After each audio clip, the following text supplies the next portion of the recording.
Bismillah. Bismillah. Assalamualaikum warahmatullahi wabarakatuh. Selamat salam sejahtera buat semuanya yang Anda jadi penonton podcast kali ini. Saya bersama rekan saya, sahabat saya di dunia media sosial. Ini pertama kali kita ya? Ya, ternyata malah alhamdulillah nih akhirnya ketemu juga. Kita ada berapa tahun kita berteman? Wah, lama. 3 tahun ya? Kita perkenalkan diri kita. Saya Sidik Rijal yang biasa dipanggil Om Dik. Om dikit. Aduh. Tapi saya lebih suka dipanggil Dik Rijal ya. Dan mungkin orang tahu ini kok dipanggil Dik Rijal ya.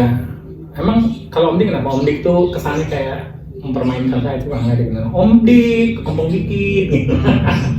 Dan saya lebih suka dipanggil makan. Terima kasih. Dipanggil makan? Iya. Diundang berarti.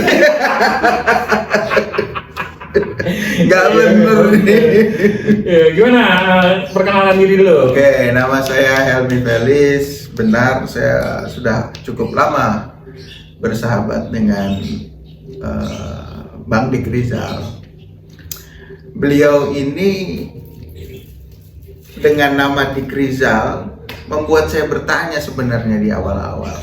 Ini Dik ini status dalam keluarga adik atau Dik dalam bahasa asing atau apa gitu, saya nggak tahu. Iya, ini orang tuh kan manggil saya tuh nggak kenal umur, jadi kadang-kadang kalau dia lebih tua dari saya sih nggak menjadi masalah manggil Dik Rijal gitu ya. Ini masalahnya ada yang banyak kenalan saya itu dari kalangan milenial, kalangan muda-muda tuh manggil saya Dik tuh kayaknya Nggak enak. Enak, walaupun saya merasa sopan-sopan aja, tapi mereka kayaknya enak banget Dik Rijal itu nggak sopan. Ya saya kadang-kadang nggak peduli lo mau hormati gue, tapi saya paling nggak suka kalau dipanggil Bang. Dia tahu nama saya Sidik, tapi manggil saya itu loh, Bang Sid, Bang Sid. Gimana ya, ngeselin banget gitu Bang Sid. Kesannya kayak gimana, kan takut aja orang salah paham ya kan? Iya nggak? Kalau basit sih bagus ya artinya. Iya, tapi kan Kalau takut basit, ketuker. Iya, itu takut ketukeran sama mie ayam. Basit. Itu maksudnya. Basit. Artinya gini lah, ya Mbok ngerti gitu. Kalau nama saya Sidik dipanggil Bang itu jadinya kan Bang Dik gitu. Ya lebih enak gitu loh. Ya oke, maunya dipanggil apa gitu? Boleh Bang Dik, boleh Dik, Om Dik, boleh. Om Dik ya. Nah ini yang saya kadang-kadang mempermasalahkan. Nah cuman Ini ada hubungannya sama moral nggak sih ini? moral, iya justru panggilan sekarang nih Bang Felis mau dipanggil apa sekarang? Saya apa aja, kecuali perempuan yang nanya baru aku kasih tahu aku pengen dipanggil ini. Gitu. Tapi kalau laki-laki pengen dipanggil apa? Terserah deh. Ya enggak, ini bayangin kalau saya dipanggil Bang Sid, nama saya Sidik panggil Bang Sid kan Kapan sih? nggak enak kan gitu. Coba bayangin kalau misalnya nama saya itu Sadli, coba bayangin. Saya dipanggil apa? Bukan, Bang Deli. Bang Deli Serdang, cabang pembantu Kota Medan. Wih. Itu kan dosa riba. Saya nggak suka dipanggil Bang Deli. Gitu ya. Riba, haram. Ada Deli Tahir. Apa tuh? Bang Deli Tahir dulu komentator sepak bola ini yang botak gitu. Bang Deli Tahir, Bang Deli Tahir ya. Oh, udah lama sekali saya nggak ketemu beliau. Jangan ngomong itu, kenapa kita ketahuan umurnya? Bang Deli Tahir kan udah tua banget ya. Tapi kan saya muda. Oh, masih muda ya? Masih muda. Ya, jangan-jangan ya. Kelihatan Kelihatan kemana nih? Nah itulah makanya coba bayangin ya. Ini kan nama saya Sidik, jadi panggilnya Bang Sid, saya emang panggil lah Bang Dik. Kayak tadi kan. Coba kalau misalnya ada orang, ini bayangin ya, kalau tadi kan Sabri, nah coba bayangin kalau ada orang namanya Zakaria. Dipanggilnya apa gitu coba? Kan menjijikan banget gitu. Zakaria. Iya panggilannya. Yang jelas tidak dipanggil Fajai. Nah kan? Itu yang paling menjijikan ketika dia dipanggil Ria. Kita bukan kayak gitu ya, Ria. Enggak. Ria itu karena dosa ya, sirik yang tersembunyi. Itu dosa, Ria itu Enggak, sirik itu yang tadi tersembunyi. nama-nama yang kita permasalahkan itu tadi. Apakah masuk ke moral? Ya, nama itu adalah doa. Nama itu adalah doa dari orang tua yang memberikan. Ini orang tua saya yang ngasih nama Sidik Rijal itu karena mendoakan saya. Rijal itu kan sebenarnya dalam bahasa Arab itu artinya laki-laki. Laki-laki. Nama saya dulu tuh sebenarnya Kelana Rijal. Kelana Rijal. Ketika ditanya sama orang-orang, kenapa sih namanya Kelana Rijal? Karena bapak saya mikir tuh waktu ditanya sama ibu saya tuh, masih bayi nih saya. Udah jelek. Udah jelek. Tapi anehnya ibu saya masih sayangan nih teman. Aduh. Bang, ini anak kita ini namanya siapa sih? Kok nyusunya kuat banget? Bapak saya kan perokok. Sebab dulu lah, sabar Pak. Aku ini dari Sumatera, asli Riau. Datang ke Jakarta.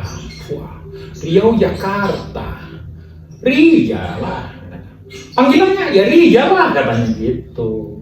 Oh, sesimpel itu tadi. Sesimpel itu. Anaknya kan Riau Jakarta itu bukan Rijal ya. Reject. Aneh, bapak saya lucu banget ngasih nama Rijal. Tapi pemimpin kita apa ya? Kecewa dengan apa ya?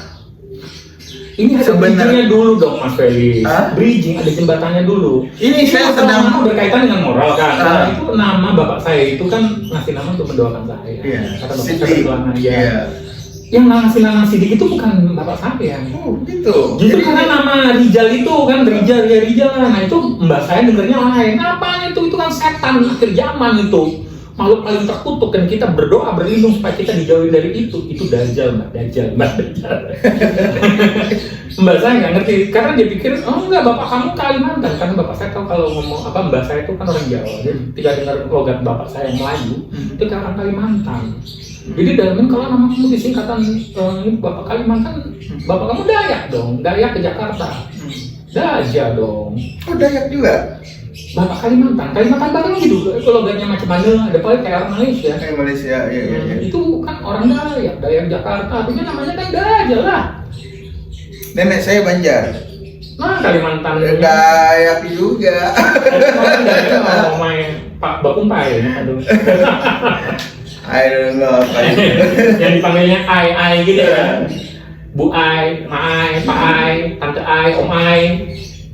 Tapi nenek saya dipanggil Bu Dia. Dia. Lebay. Ya kan katanya kalau panggilannya Pak Ai yang bilangnya. Kalau orang Jawa kan Pak E, Bu E gitu ya. Ya. Jadi gitu tadi ya. Jadi doa itu adalah moral. Moral yang pertama diajarkan orang tua kepada kita. Kayak pemimpin kita ini, sorry ya, aku langsung kata aja, aku pengen cas.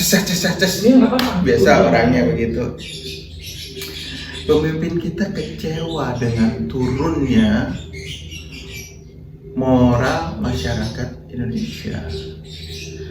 Sebab itu dia bilang degradasi moral. Mungkin maksudnya dekadensi moral. Mungkin ya, kita nggak bisa tebak dong atau pikirannya orang. Tapi kan begini, apa? Dekadensi itu kerusakan, kalau degradasi itu penurunan. Kok dekadensi juga penurunan? Enggak, dekadensi itu kerusakan. Jadi sebenarnya presiden kita cerdas banget. Dia memilih kata diksi degradasi membuktikan kalau dia itu cerdas. Nah yang perlu kita tahu siapa di belakang Pak Presiden itu komisinya. Degradasi moral. Itu ketika Pak pemimpin kita itu ngomong di laporan kemarin ya 16 Agustus ya sebelum sidang MPR ya, sidang MPR ya. Iya, laporan presiden. Itu menurut saya degradasi moral ini berkaitan dengan akhlak kan? Akhlak, jelas. Akhlak berkaitan dengan apa ya? Adab. Adab. Peradaban. Karena tidak beradab suatu bangsa kecuali dia mempunyai akhlak atau karakter. Saya pikir Pak Jokowi bener. Masalahnya di mana sih Mas Felix ini mau nyari saya, mancing saya ya? Loh, enggak. Saya punya anak banyak Mas Felix. Saya nggak bisa nyindir apalagi ngeledek Pak Jokowi, nggak bisa. Nggak bisa ya? Presiden yang saya hormati dia. Oke, saya juga menganggap beliau itu nggak sesuai omongannya nih sama tweetannya nyindir Pak Jokowi. Oh, kalau tweetan memang keras, saya nggak bisa itu apa ya, bermuka dua.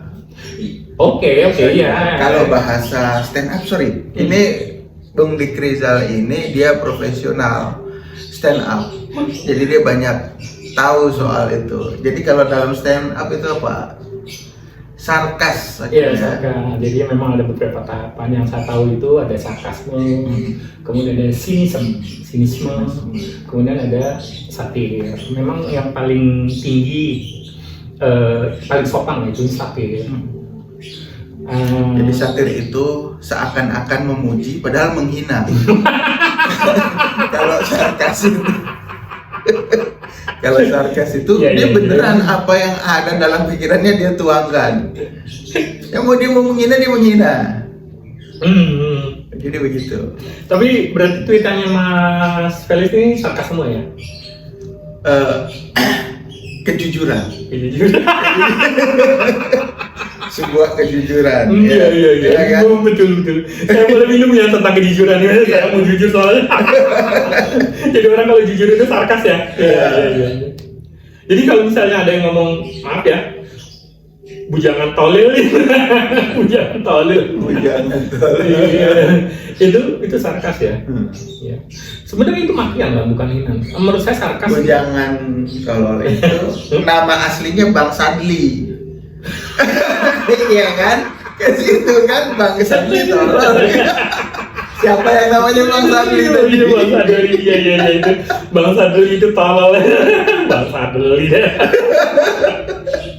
Ya jadi gitu. Kalau saya apa adanya aja, apa yang ada dalam pikiran saya lihat keadaannya, wah ini nggak sesuai dengan apa yang dia ucapkan, Iya, saya akan marah.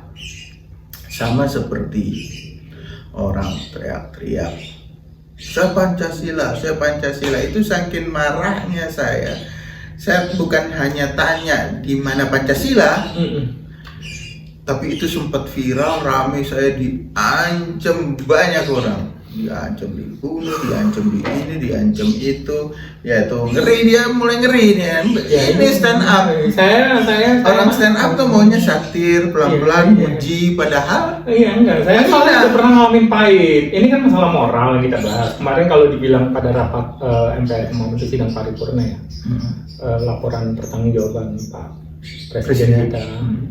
Dia bilang bahwa degradasi moral itu hanya karena ada beberapa kekasaran atau netizen kita, warga Indonesia ya, warga net juga itu ngomongnya bahkan sampai viral tuh istilah-istilah yang kayak tadi Bang Sadli, terus bujangan tolong. Kemudian panggilan Pak Lurah itu satir ya. Kalau bujangan tolil itu bajingan tolol ya nanti sarkas. Tapi sekarang gini, ada unsur penghinaan. Kalau dibilang penghinaan enggak juga sih. Enggak, saya juga nggak setuju kalau itu disebut penghinaan. Yang disebut lurah itu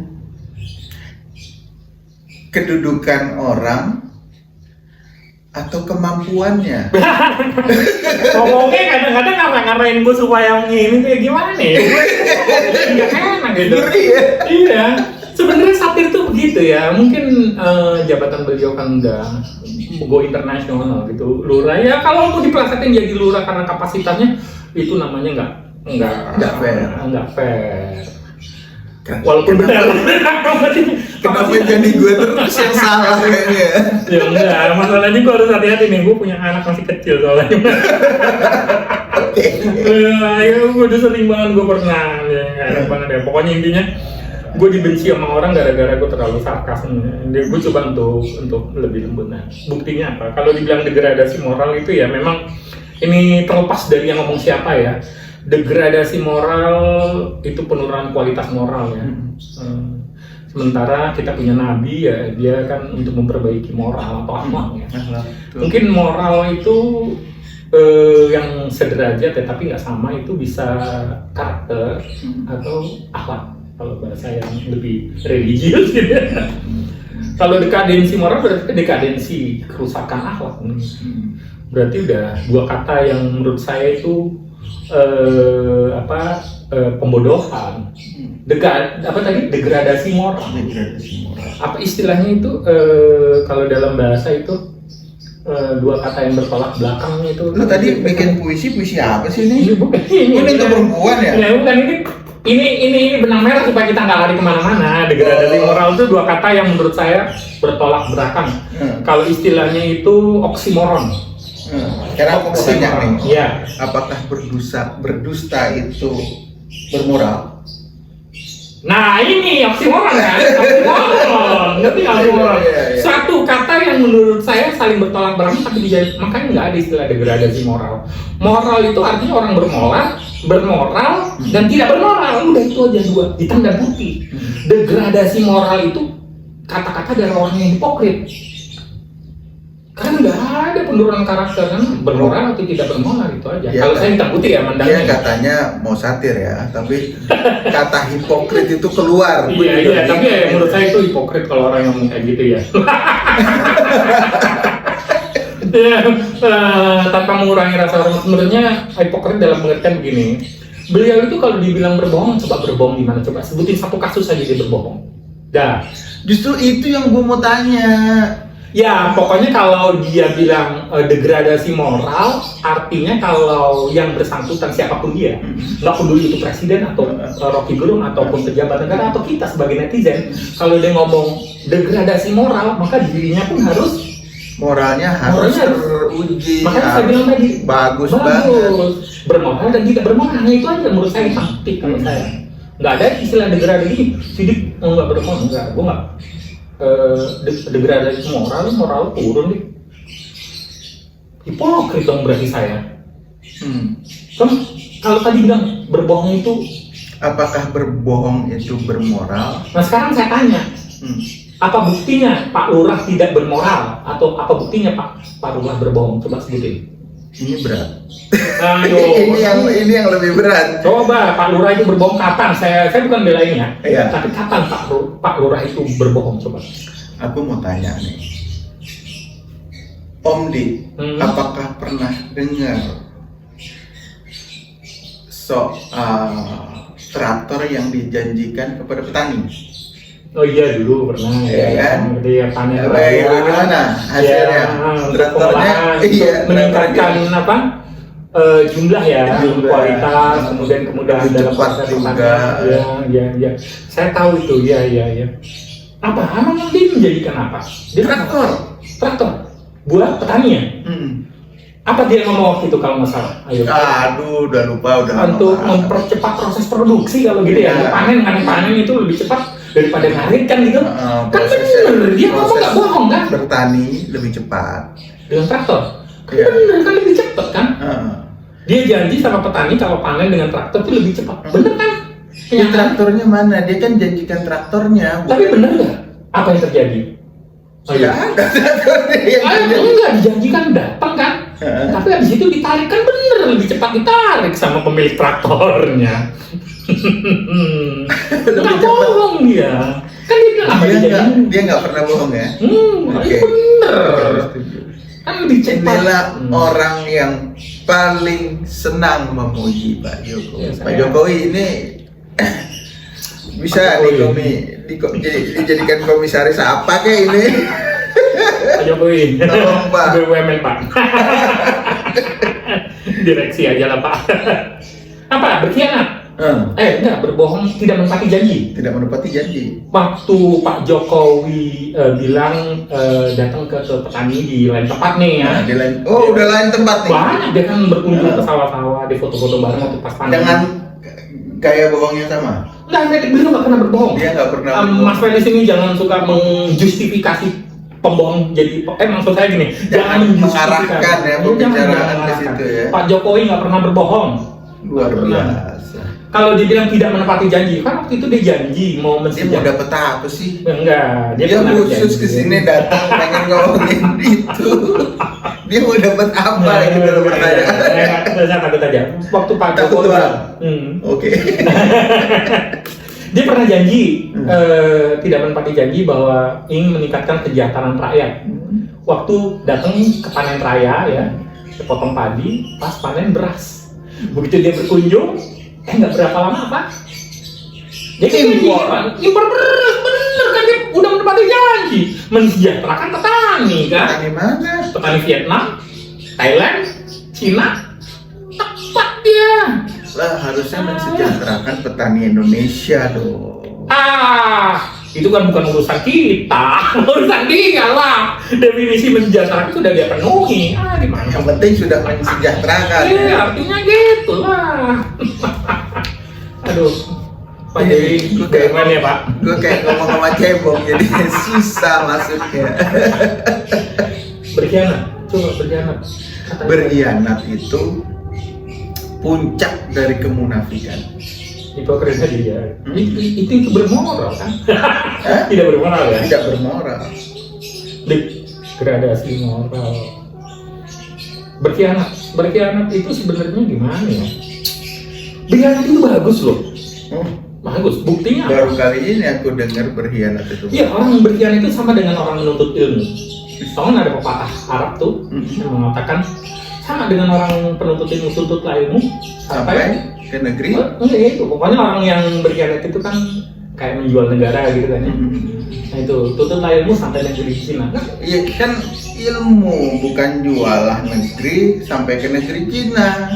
Iya, sama dong, kan sama-sama ke negeri Cina. Iya, Tuntutlah ilmu kan ke negeri Cina, berarti berkhianat itu ya sama dengan menuntut ilmu, Pak. Bagus, tuntutlah ilmu sampai ke negeri Cina. Tapi itu bukan hadis tadi ya. Itu Bukan, itu pepatah Arab. doib ya. Bukan pepatah Arab. Itu pepatah Arab. Pepatah Arab. Saya nggak bilang itu hadis dari tadi, kan saya bilang itu pepatah Arab. Berarti orang berkhianat menjual negara itu sama dengan orang menuntut ilmu. Gitu. Gitu ya. Jadi menurut 11.000 triliun di kantong. Mana duitnya? Kenapa kita sekarang kayak kesusahan? tapi ingat, Apa tuh? kalau dia bilang katanya 11.000 triliun di kantong, kita kan nggak tahu kantongnya bolong atau enggak. Jangan gitu dong, harus kita expert dong. Jangan-jangan kantong Doraemon lagi ditaruh di kantong, nyampe-nya kemana gitu kan? Ke rumahnya siapa kayak Intinya apa? Intinya apa? Dia sudah berusaha. Buktinya ketika Pak Mahfud MD sama Bu Sri Mulyani berhasil mengembalikan 400 triliun. 349. Iya, 349 triliun sampai 350-an tuh.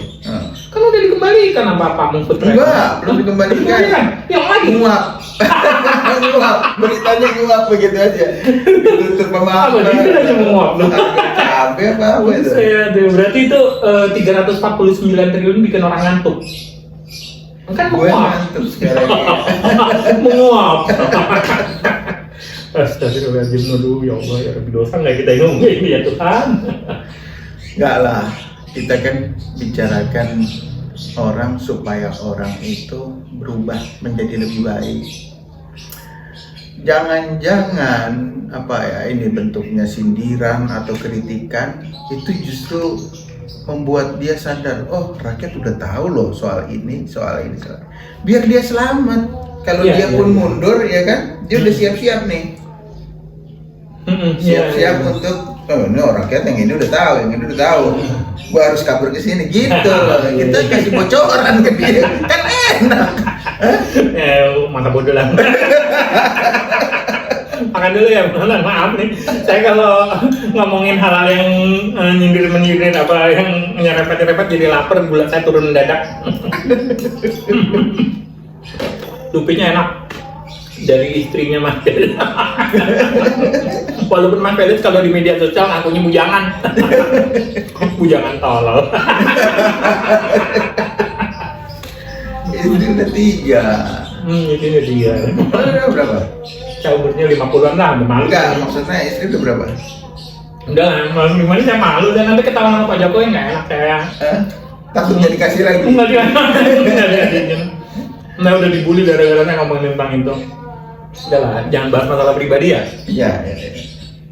Saya gini loh, ini supaya Mas Felix tahu, saya itu menghindari gibah. Karena gibah itu nanti di akhirat, itu orang yang kita gibahin, ya di pengadilan akhiratnya. Orang yang kita gibahin, Kita jelasin dulu ke pendengar. Gibah itu adalah terminologi dalam salah satu agama di Indonesia yang maknanya menceritakan keburukan orang.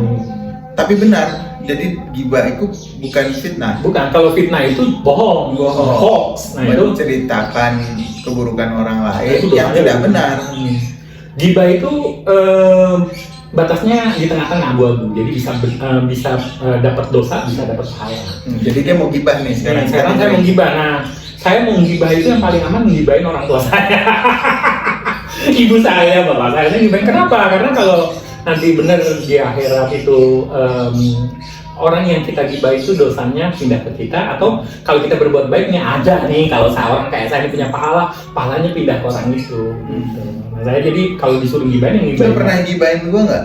Wah, malas saya. Nanti takut dosa lu pindah ke gua, pahala gua pindah ke lu. Oh, mendingan gibahin bapak gua. Pak Jokowi. Pak Jokowi gua ke bapak. Iya, biar. Jadi lo setelah apa sebelum Gibran? Iya. Oh enggak, gue jadi wapres. Nanti ada yang tersinggung tuh. Udah kakek-kakek, rambut putih, kalah sama anak muda. Jadi wapres, aduh. Pokoknya nggak boleh gini lah, Mas. Kita nggak boleh gibahin orang. Ya boleh gibahin, tapi kita gibahin orang tua kita sendiri aja lah. Gue nggak gibahin orang kalau di medsos. Gue ngata-ngatain orang. Gue ngata-ngatain orang. Ini yang bikin gue ngeri nih. Intinya gini, apa yang kita bicarakan hari ini tentang degradasi moral itu, kalau kita mau pemimpin kita bermoral, kita sebagai rakyat harus bermoral juga gitu bang. Kalau kita diledekin atau dianggap tidak bermoral hanya gara-gara kita memaki-maki, ya dia juga harus menunjukkan itu sebagai pemimpin gitu. Kan pemimpin itu tergantung rakyatnya. Kita sendiri mungkin jangan-jangan nih kita sendiri ini nggak bermoral gitu. Jadi akhirnya yang kita dikasih presiden, dikasih pemimpin, maaf ya, dikasih pemimpin yang nggak bermoral. Jadi ya, mungkin mayoritas dari kita nggak bermoral. Makanya kita memperbaiki kualitas kita sebagai rakyat. Tuh pesan moralnya kan gitu. Jadi gue diceramain nih, dia jauh-jauh, datang jauh loh, dia berarti sekitar 45 kilo ke rumah gue. 45 kilo. sekitar 45 kilo. Ya lu bisa bayangin lah, kalau ada istilah pepatah pernah dengar kan, kalau ngajarin moral itu kan sama kayak guru kencing berdiri. Ya kan guru itu kan contoh ya. Pemimpin kita kan sebagai guru kan, yang digugu dan ditiru. Kalau gurunya ngajarin moral, ya makanya nggak boleh guru kencing berdiri, murid. Kalau guru kencingnya berdiri, murid kencingnya sambil lari-lari itu lari-lari, parkur bahkan parkur. Entah gimana lompatnya ya kan? Kencingnya parkur. Bentar. Nah itu terpulang. Jadi satu bergantung sama pemimpin, satu bergantung sama kita. Gitu. Kira-kira begitu. Jadi kualitas pemimpin dari satu negara tergantung dari kualitas rakyatnya. Iya. Itu kurang lebih setuju. Saya nggak menggurui sih. Karena gue takut nanti yang tadi guru kencing berdiri, murid kencing parkur. Gue lebih setuju, ya itu dia. Kita memperbaiki diri kita sendiri sebagai murid. Kualitas kita sebagai rakyat nanti dapat deh pasti. Mungkin besok kali 2020. siapa? Nah ini nih, lu pilih siapa gitu aja. Intinya gini, gue selama beberapa tahun terakhir ini gue belajar bahasa Inggris. Gue pingin dong punya pemimpin yang bisa bahasa Inggris. Oke. Udah bosen gue. Ini udah sudah mikir. Gue kan udah belajar kan memperbaiki diri gue, biar dapat pemimpin yang jago. Bukan bahasa Jawa aja. Itu Anies, dia Anies. Oh.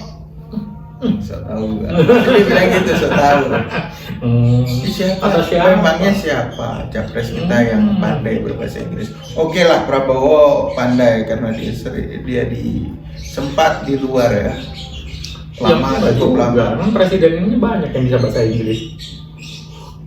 Emang si rambut itu bisa bahasa Inggris? Joe Biden jauh banget bahasa Inggris, cuma nggak bisa bahasa Jawa itu. Gue jadi ingat teman gue kemarin ngasih fotonya kucingnya dia. Dia di Australia. Oke, kucingnya. Terus gue bilang, gila ya, kucing Australia itu hampir sama kucing Indonesia ya mukanya ya. Dia bilang iya, bedanya kucing Australia bisa bahasa Inggris. Gimana lo nyindir gua lu? Kucing gua nggak bisa bahasa Inggris. Iya, Tapi ngomong belepetan. kucing lo mana? Dari Nganjuk. Nggak bisa. Tapi di sana di daerah Jawa. Kucing nggak bisa ngomong apa-apa, nggak bisa bahasa Arab, nggak bisa baca Al-Fatihah. Kucing apaan ini? Padahal gue yang jadi babuknya dia. Aduh, kucing belaga jadi bos tuh kucing gue. Mana begitu kucing? Kucing, ya itu namanya kalau kucing itu kucing garong ya. Udah gitu nyuruh-nyuruh gue terus lagi. Sama. Nih, muka kucingnya tuh sama muka kucing Indonesia mirip. Serius? Iya. Sama kucing Cina. Mungkin agak sempit kan. Hati-hati tuh, jangan-jangan kucingnya kalau mirip sama kucing Australia, kucing Indonesia sama kucing Cina. Pastikan dulu partainya apa dulu dia. Kira-kira apa nih? Gue sih nggak mau kalau kucing Gue kasih lo supaya bisa itu. Gue nggak mau kalau kucing gue PKC. Anjay. Oh, enggak ya. Mudah-mudahan kucing kita nggak main partai lah. PKC itu Partai Komunis Cina.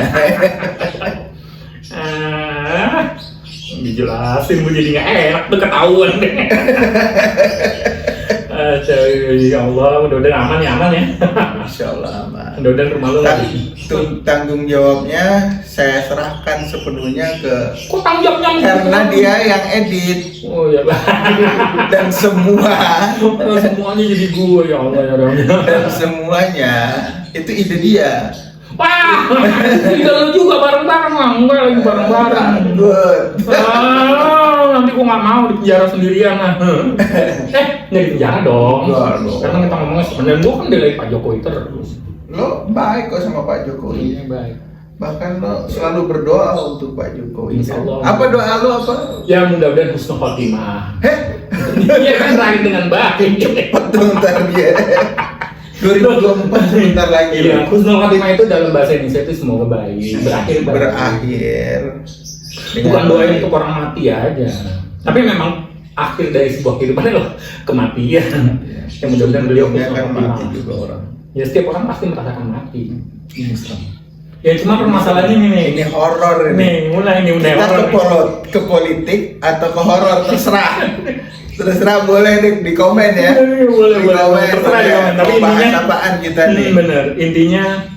Intinya ya Dia di daerah salah satu di Pulau Jawa ini di tempat yang horor memang tinggalnya. Dia dekat sumur. sumur apa tuh?